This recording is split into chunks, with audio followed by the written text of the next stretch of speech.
Of General Motors, who later became a maverick of the auto industry and eventually ended up on the wrong side of the law. John DeLorean was charged with drug trafficking, but he was able to clear his name during a long trial. Regardless of whether you love him or hate him, he's certainly one of Michigan's most famous people. And tonight, Linda Solomon begins her exclusive 6-part series, Personal Lives, by talking with 63-year-old John DeLorean in a rare personal interview. Linda? Yes, Virg, and as you may recall, John DeLorean was also indicted here in Detroit on charges of defrauding investors in his now defunct company. He was also found innocent in that case. But those legal battles and a bitter divorce have changed the way John DeLorean looks at life. To me, the real criteria of success is when you shave in the morning, if you can look in the mirror and say, well, I'm pretty satisfied with what you've made of what God gave you. Well, then that's success to me. John DeLorean lives in a Fifth Avenue duplex in Manhattan, a home filled with wide-ranging books and art.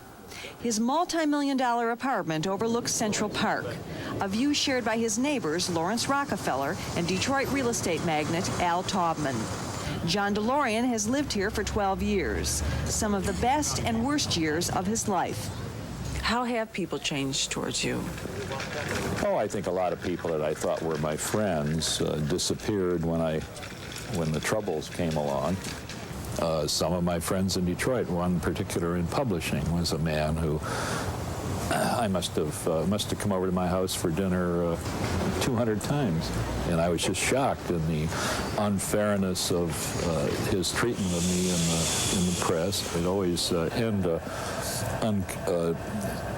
a malicious story saying that I was not available for comment. Well, this guy had my home phone numbers all the time.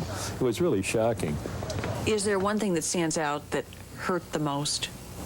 Oh yeah, losing my family was the most difficult thing. Christina Ferrari, John DeLorean's third wife, left him shortly after his acquittal of criminal charges in connection with the now-defunct DeLorean Motor Company. Their 10-year-old daughter, Catherine, lives with her mother in Los Angeles, and his son, Zachary, now 16, lives with him. Do you think you'll ever marry? I don't think so right now. I really have no interest in marrying again. I don't think I'm very good at it. Why? Well, because I've been married several times and it hasn't taken. And I blame myself in all instances for that, partly because I'm one of those people, when I work, I don't know anything else. Now John DeLorean's view is different. How have you changed? Well, you learn a lot through a series of circumstances like this, and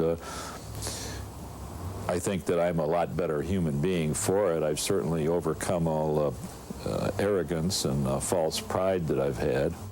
And he is looking forward to the future. Now, tomorrow night, in part 2 of my interview, DeLorean talks about what he feels is the reason behind his company closing, a reason you've never heard before. He also discusses his current projects, and he shares his view of his former employer, General Motors. Now, Linda began her series last night with a rare interview with former auto tycoon John DeLorean.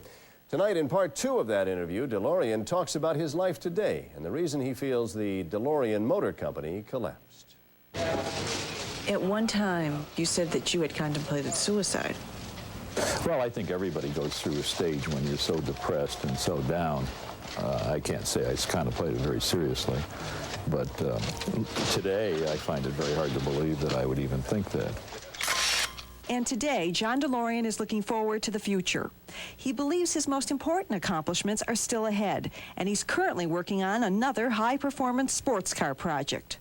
He's also developed patents for a new tire and engine, and as a born-again Christian, he's involved with the church on a master project for peace that he declines to reveal yet. I asked him what is the biggest misconception about him, and he says it has to do with the car and not the man. I think probably the biggest misconception right now relates to our company and its supposed failure. Of course, we were put in initially into Northern Ireland by the Labour Party of the British government. When the parties changed, all of a sudden we found a very hostile attitude on the part of the Thatcher government towards our company. I have since been told, and I believe this is true, that what they found was that the Catholic employees within our plant were tithing to the IRA. So consequently, they elected to close us. When they closed us, our company was making over $4 million a month and actually had 2.5 years of firm orders on the books. So I think the biggest misconception is that somehow our company failed. It didn't fail. We were closed by the British government. Before he founded DeLorean Motor Company in 1975, he worked for General Motors for 18 years, and he has strong views about GM in 1988 and its chairman, Roger Smith. I think that Roger Smith is one of the most intelligent men that I've ever met in my life. Sometimes when you get into a situation like the one that General Motors is in, and Roger didn't get General Motors into that. General Motors became an intensely integrated company over a long period of time through a number of pressures. One of them was the fact that the federal government wouldn't permit them to expand into other business areas when they had a surplus cash and earnings. John DeLorean has received publicity recently because of the movie Tucker, the true story of Preston Tucker and his doomed Tucker car. There have been comparisons between the two men and their dream cars.